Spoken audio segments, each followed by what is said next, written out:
you spiralize your squash. You end up with just that. So I'm going to, and then I also had some mushrooms left over from the veggie gluten-free spaghetti that we made on Tuesday. I have an onion left. I have a carrot, half a carrot, and a half a potato, half a bell pepper.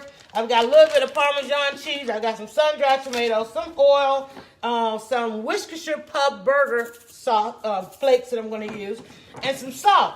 And we were trying to figure out, well, with all of that, what do we make? And we said we could do a cookie sheet of roasted vegetables. But then I'm thinking like, no, I think we should do a casserole. Because I think with the juices and the flavors that's going to come from this, it will be a great casserole. So I pulled out my casserole dish. So what I'm going to do is I am actually going to layer. I'm going to do layer. And you know what? I'm almost about to make, if I had a pasta and I don't really need a pasta,